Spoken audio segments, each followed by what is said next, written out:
Hello and welcome to the Gooner Talk, back again with you guys for another episode of our Arsenal News Show. Joining you every morning at 8 a.m. UK time. Hope you're doing good. Hope you're doing well. Thank you as always for making this a part of your morning routines. You join us on Tuesday, 2 days to go now until Arsenal will indeed face their, last 16, nearly said quarterfinal, but certainly last 16 round Europa League match against Sporting Lisbon. And Hector Bellerin, of course, will be the player involved in that game, we assume, starting after Pedro Porro left in January and was replaced by the Spaniard. So that's going to be an interesting one. And we'll be previewing that tomorrow afternoon/evening. So make sure you check out our preview show that will go out tomorrow. Tonight, we're also going to have a show. We're going to be talking about all our loan players, 6 o'clock tonight. So I'm going to be joined by Ben from the Marseille View. And we'll be bringing you plenty of expertise alike of Balogun, Pepe, trusty Marquinhos has got his first dedicated section on our loan report show as well. So make sure you set your alarm 6 o'clock to find out about how every single one of our loanees has been getting on around and away from the club. Without further ado, let's say good morning to people joining us in the chat box. Let's jump into, first of all, YouTube, because I know that StreamYard would have done an injustice to those who have been first. Johnny Hannigan, good morning to you. To Francois, to Carl, Yomi, Alpha, good morning to you. Says just hit the like button. Amira, Bojanga, we've got Afsar as well, and Amira, and then StreamYard finally decides to catch up. Francois Gooners, have you noticed that amongst all the players who turned AFC down, Gakpo seems to be the only one who is faring any kind of it's quite true, isn't it? I think Arsenal have made some good decisions in the market as well. Mudryk not doing that great. Joao Felix is doing pretty well, to be fair, but still got the same amount of goals, I think, as Leandro Trossard, in fairness. Nat Tono, good morning to you, to Dave, to Brad, and I think I saw some messages suggesting it was someone's birthday, but I'm scrolling down. Is it Marcus's birthday this morning?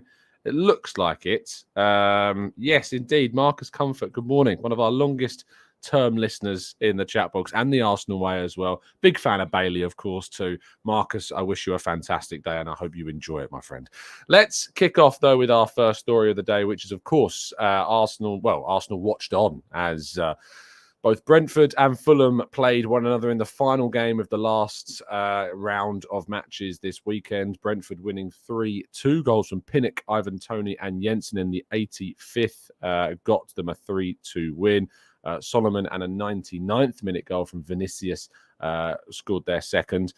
Also, within this, Lukic, I don't know if you've seen this, but avoids one of the most obvious second yellow card challenges you'll ever see. I suggest you go and watch it and search it up on Twitter if you've not seen it. And that meant that Lukic avoided suspension, and it means that both Palhinha and Lukic would have been suspended for Arsenal's travel to Craven Cottage this weekend, but that indeed will not happen. But Brentford getting a victory against Fulham. Fulham now dropping more points and maybe boding well for Arsenal's visit and the openings that they can potentially find in the Fulham defence. That'll be an interesting game, I'm sure we can all agree, on Sunday. Moving forwards, and we've got Arsenal's under-21s unfortunately being beaten by 10-man Liverpool in the PL2. Things have unfortunately kind of fallen apart a little bit for Mehmet Ali's side. Arsenal well off the pace now in the PL2 table. They've fallen down to 6th, having played 18 games. They are 14 points off first place Manchester City. However, what I would say is that I do feel a bit sorry for Mehmet Ali, and I always tend to feel sorry for our youth team coaches, because they often end up losing a ridiculous amount of their players across the January window on loan. And that, of course, did end up happening this time around once again. We've also seen a number of them kind of move up and sometimes get used in the Europa League squads. They're not available like we do with Amario Kojadubri, but there was still a fair number of very exciting young talent available that weren't able to get the good result that we needed against Liverpool in the PL2 table. And the result moved Liverpool up into 3rd in that table. So that's a bit frustrating. Now, moving on to the senior side, and Reiss Nelson is indeed, as we mentioned and talked about yesterday, said to be in contract talks. However, Brighton and Nice are said to be interested, according to James Benge of CBS Sports. They are keeping tabs on the player whose contract runs out at the end of the season. Arsenal are hoping now to agree a deal with the player. He has always said to be keen on a potential move to Arsenal, so that if a deal is indeed put forward to the player, you would have hope and confidence and optimism that he would indeed accept that move, because it is the right place for him. Moving forward in the FA, according to Kaya Khanat, my colleague at Football.London, the Arsenal celebrations at the end of the game against Bournemouth are indeed being investigated. As we know, there was some invasion of the pitch. A small child managed to access Mikel Arteta, who at first, while high-fiving him, and then quickly realising, oh my goodness, why is there a small child on the pitch? But the celebrations are said to be investigated. A lot of Arsenal staff members invaded the pitch as well. If you remember back when Jurgen Klopp did that celebration where he ran onto the pitch and celebrated with Alisson, you might remember back to that for Liverpool. Jurgen Klopp did face a charge, and Liverpool did face a charge for that. So it might be unsurprising that Arsenal do indeed also face a charge for their staff members accessing the pitch in those celebrations. I lose the will to live. This is worth investigating, and yet somehow Neto punching the back of Ben White's back isn't worth investigating, and Bruno Fernandes hitting the back of an assistant referee is not worth investigating, as that was confirmed yesterday. I really can't get my head around some of the decision making. They're just the incompetence, the lack of consistency, the one rule for one, another rule for another. It goes beyond me, to be honest, but it's an absolute joke at this stage. Now, Gabriel Jesus has not been ruled out of being potentially a member of the squad that travels to Sporting this week. My colleague Kai Khanat was speaking to people around the club yesterday, as we talked about on the View from the Clock End podcast that we try to record every week over on the Arsenal Way. And he says and has reported that despite the fact that he remains away from the club officially in training, we've not yet seen loads of him in training, he has apparently not been necessarily ruled out of that trip. I'm going to be at the Arsenal training grounds tomorrow ahead of their open training session, ahead of them flying out to Lisbon to, of course, play in the Europa League on Thursday. And I'll be very interested to see who is indeed involved in the training session at London Colney tomorrow. Will Leandro Trossard be there? I'm unsure. Simon Collins reporting on the Evening Standard that he is likely to miss the Sporting game. However, there is a positive feeling that the injury is not serious, which is certainly a really, really big boost to the squad, because Trossard being out for numerous weeks and arguably maybe even months would have been a massive, massive hit to Arsenal's hopes, I think, of potentially even winning the Premier League title, because he's a massive, massive part of this group and we need him available, fit and ready. Now, Eddie Nketiah posted to Instagram yesterday saying minor setback, major comeback, with an hourglass and a praying emoji. Now, it is also thought that Eddie Nketiah's injury is hoped that it's not too serious. Arteta didn't want to rule out a serious injury when asked in his press conference last week, in fact. But there is a feeling that hopefully it isn't going to be too serious, and hopefully this ankle injury has just ruled him out in the short term, and that he too, like Trossard, will be returning a lot sooner than if it was a serious problem. Now, moving on to transfer news, and Arsenal are expected to ask for around 30 million plus for Tierney, according to Sam Dean of The Telegraph. Newcastle United and Aston Villa are both interested in the player, and there could indeed be further interest from across Europe come the summer. £30 million does seem like a small amount to start off with, and I certainly would be looking for a figure closer to the £40 million mark if I was ever going to be tempted to sell. Arsenal will hope that multiple teams being involved in any potential bidding war will indeed increase the price. However, 30 million still does indeed seem quite small. I saw Harry Symeou's quote about this yesterday, which I thought was quite poignant, actually, pointing out that whilst I don't particularly want to see Tierney join a rival or see him move away from a club of a player of such quality, it does certainly kind of get the feeling that he and the club are moving in the right direction, that we can afford to move on players of such quality and be ruthless with players of such quality. That said, I can't remember who it was that tweeted it, so apologies for not giving you the credit. I don't know if it was Charles Watts, but something was said around, does this feel like the Gabriel Jesus Zinchenko moment from City to Arsenal? And would this still feel like a bit like Newcastle getting their own version of that from a potential title winning side, and that then pushes them forwards as a club? Where Tierney goes in the summer, and where is an expectation that he's probably going to go, we're going to have to wait and see. But 40 million, I hope, is the absolute minimum that we end up getting for the Scottish international. Arsenal still very much interested in Celta Vigo attacking midfielder Gabri Veiga. Has been doing very, very well this season. The 20-year-old scoring, assisting, and playing in an attacking midfield position. I think he's versatile enough to play in some wider areas as well. And with the fact that we've been linked with Julian Brandt, and of course we've been linked with Jesper Lindstrom, it does seem that Arsenal have a interest in these attacking, versatile midfielders for the summer.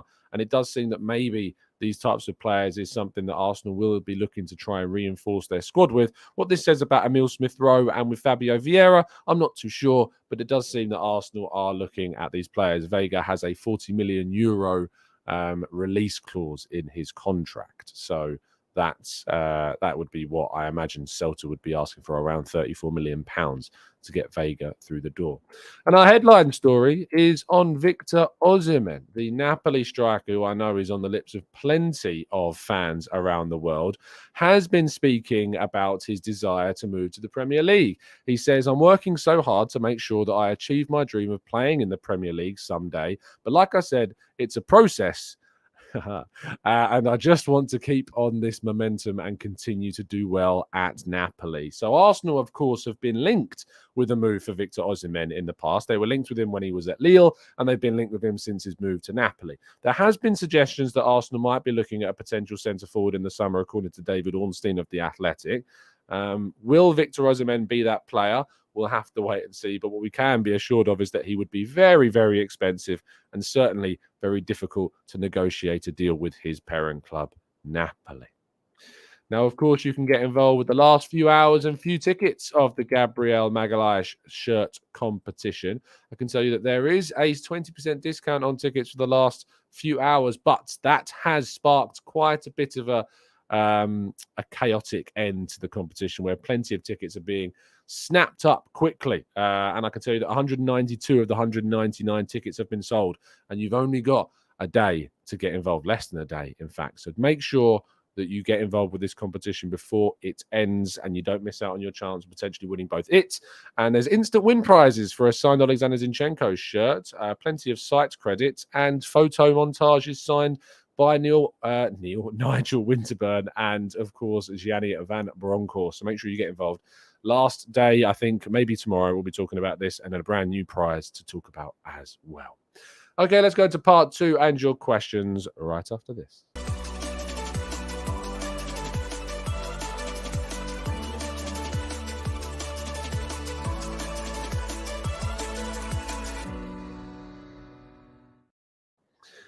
Marcus Comfort, firstly, a massive happy birthday and thank you for the donation in the chat box. He says, "Arrived for birthday golf." I'm very jealous. We'll watch on catch up. But question with which other Arsenal legend has a birthday with me? Enjoy the show. That's a great question. 7th of March, Arsenal birthdays. Let's see if anything comes up. Let's have a quick Arsenal player birthdays on the ABW. Of course, Danny has categorized all of this. March, what are we doing? March the 7th. Let's go down. I'm in May for some reason. April, March. We've got Matthew Flamini. We've got Ray Parler and Reg Lewis from 1920, who was born in 1920.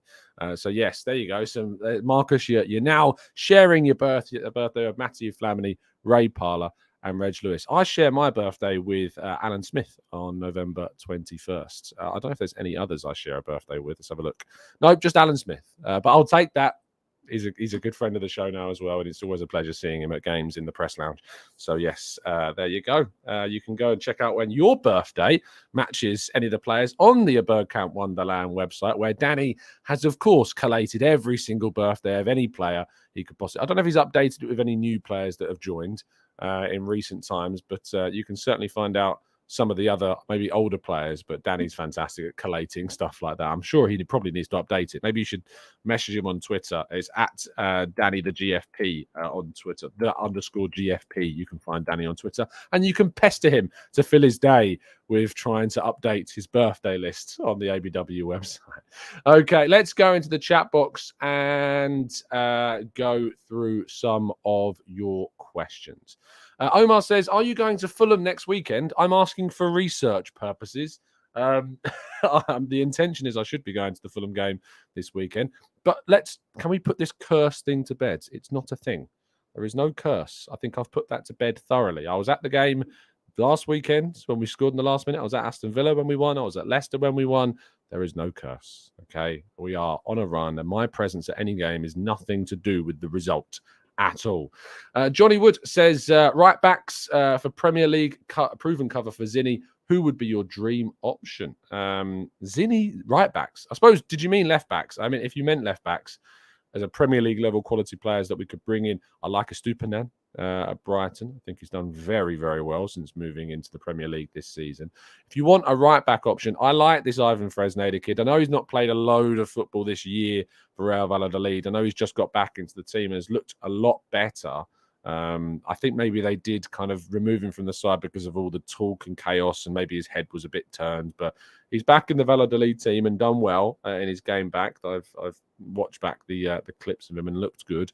So Ivan Fresneda, I think, will continue to be Arsenal's target for the summer. Whether or not Nuno Tavares continues at Arsenal, another one that we'll have to wait and see what happens in the summer transfer window.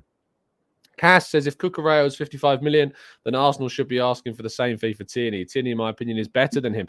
The reason why we can't do that is, A, when Cucurella left Brighton, he was playing every single week. He doesn't have the same injury issues as what Tierney does. He had a longer-term contract than what Tierney does, I think, maybe. Although Tierney, I think, has like 3 years still left on his deal. So that one might not be accurate. But certainly the injury record and the amount of minutes he was playing and the fact that Brighton didn't have to sell, and Brighton, when they do sell, get very good fees for their players, all means that Cucurella's price tag is always going to be above whatever Arsenal sell Tierney for. So unfortunately, they're just not comparable as fees that we can use to say, well, if he's gone for this, Tierney should go for this, because it just, unfortunately, doesn't work.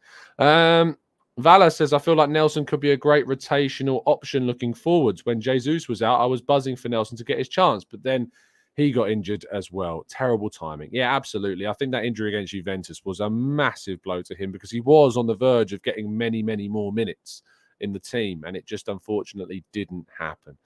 Mark says, Tom, talk to us about the centre midfield choices for the summer. With Caicedo extending with Brighton and both he and Reiss being so costly, who would you think we should sign after that? What if price is no object? Well, if price is no object, obviously Jude Bellingham is the player that we should go for, but I just don't see that being accessible to us, to be honest, next season. I think that £150 million is a figure that Arsenal won't go to. I might be wrong. I hope I'm wrong. I'd love us to go for Jude Bellingham, but Declan Rice seems to be the player that we're going for. Other centre midfielders that we've been linked to, Sergei Milinkovic-Savic, of course, continues to always be linked with a move to Arsenal. Alexis McAllister at Brighton as well, another player that's been linked to Arsenal. I like Mikel Moreno personally at Real Sociedad. I think he's a fantastic option for Arsenal potentially to look at for that Xhaka replacement. Julian Brandt, who we've been talking about, could indeed be the player that takes over Xhaka's role and add a little bit more attacking verve. He's been playing and starting in almost all of Borussia Dortmund's recent fixtures in their fantastic run of games and wins, and expected to start against Chelsea this week too. So there are options, and we'll certainly be doing our 10 or 30 centre midfielders that Arsenal could sign this summer when we get round to the summer transfer window. Olu says, hey Tom, if Reiss and Osimhen cost the same amount of money, who would you go for? Reiss would be my choice. I do think that a centre midfielder is more important than a striker, because obviously we have Jesus, we have Nketiah, and we have Balogun coming back as well. But if you can get hold of Osimhen, that would be a massive, massive signing for Arsenal. I think they can play together. I think Jesus could operate in the front three with Osimhen. I think it gives you options to rotate and to try to change the team around. But we do have Jesus, and so I'm reluctant to kind of say bringing in a striker that removes him from the team, especially one of a different style like Osimhen. Osimhen is not Jesus. He doesn't do what Jesus does. And the fact that we've missed, I think, quite a bit what Jesus brings to the team, even though we've managed to maintain the same amount of points that we had between ourselves and City since he's been out, I do think that we've missed something in the team that's maybe enabled us to win potentially more games since he's been out and widen that gap further. So Osimhen isn't that type of player. That's the issue. Max Stays Black says, question, no money involved. Which pair would you give Napoli for Osimhen? Smith Rowe and Martinelli or Saka and Nelson? Oh, hell of a question that is. I don't think I would. I don't think I'd do either. I don't think I'd trade either of those for Osimhen, mate. That's my escape from this question. I don't think I would give either to Napoli for Victor Osimhen at all. None of them are really strikers. I mean, you could argue Smith Rowe and Martinelli are the more striker of them. But no, I wouldn't trade. I'm sorry. So I'm going to cop out of that question because I don't want to do the trade of either.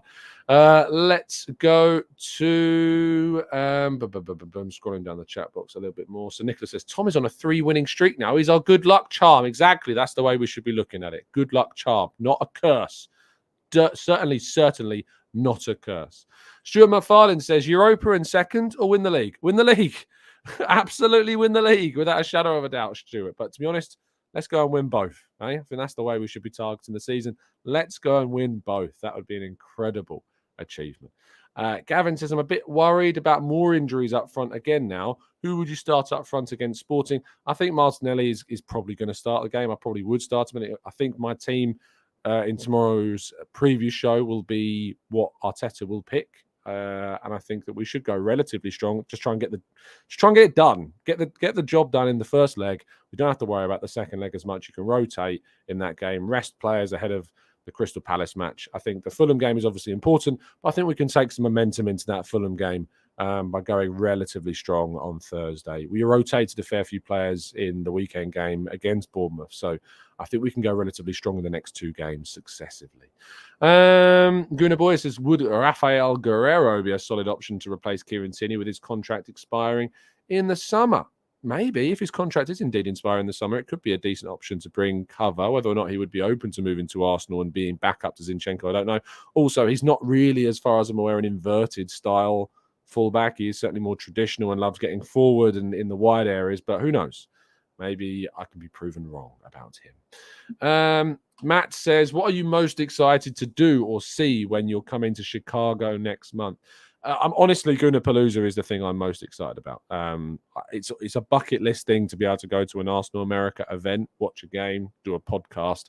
You know, that is bucket list ticking off stuff. So that is the most excited thing I am excited for. I'm excited about going to the trip, seeing a city that I've always wanted to go and visit. So I'm looking forward to a lot of stuff. But the Gooner event is certainly up there. We are expecting tickets to be pretty rapidly taken up. So if you do want to get involved, make sure you keep an eye on the Gooner website. I believe we are releasing tickets on Friday the 10th. That's this Friday. And I'll give you information as soon as I can, hopefully on Thursday, about how you can get them, how you can get involved, and make sure you secure yourself a seat. I know there are VIP tickets that will be kind of the front rows of the podcast. And then it will be first come, first serve for the rest of them. And of course, there'll be seating and standing areas as well. So if you want to get involved, not only get a ticket, but if you don't get VIP, then it will be first come, first serve to seating and standing areas for the podcast. So do make sure you get involved and get there early. It's worth doing. Francois says, Tom, Partey has never played for Arsenal against Man City. Not true. He played against them during the FA Cup, but he did come off at half-time.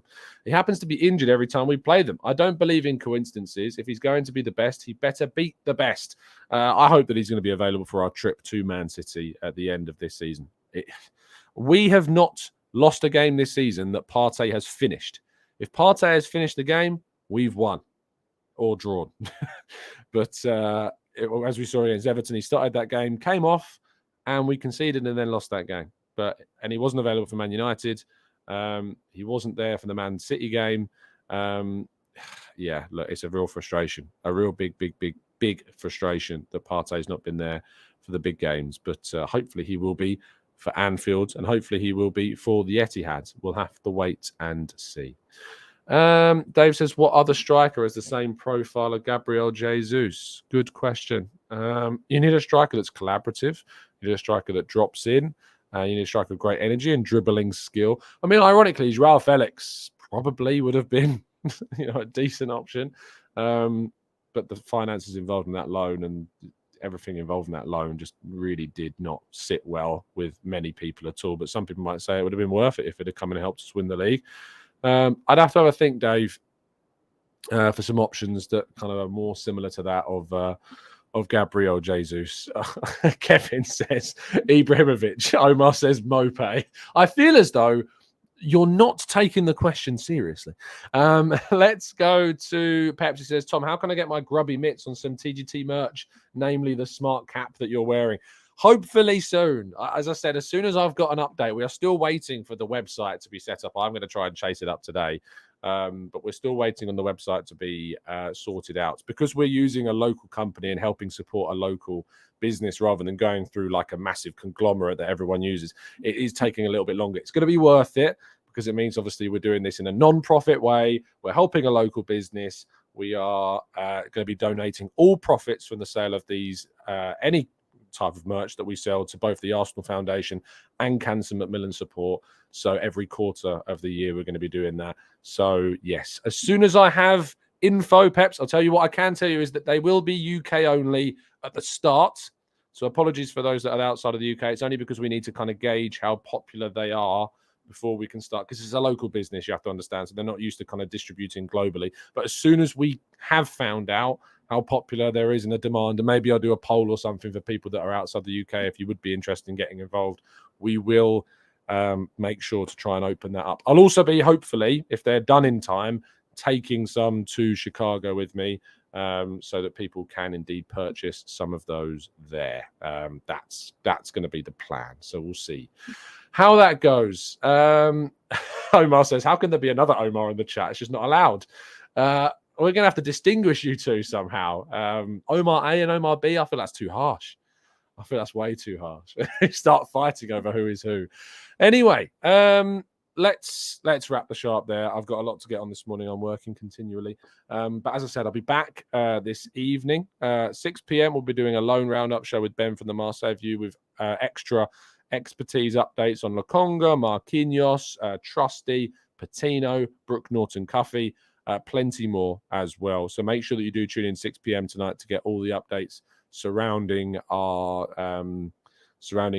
loan players. It's going to be an interesting listen to find out how they are indeed getting on. I hope that you have a great Tuesday. Worst day of the week by far. Hate Tuesdays. Got to get over them, and then you kind of, Wednesday's already the middle of the week and you're already thinking about Friday. But Tuesdays just feels like, I just can't. Tuesday feels like the week is going on for ages. Worst day by far. Hopefully that will change next season because we might be playing Champions League football on Tuesdays. But at the moment, Tuesday's not good. Anyway, thank you so much, guys, for tuning in. Really appreciate your time, as always. It's been an absolute pleasure to talk to you, as it always is. Drop a like on the video if you would be so kind, and subscribe to the channel if you are indeed new around here with those notifications turned on so you never miss a show. And as always, up the Arsenal.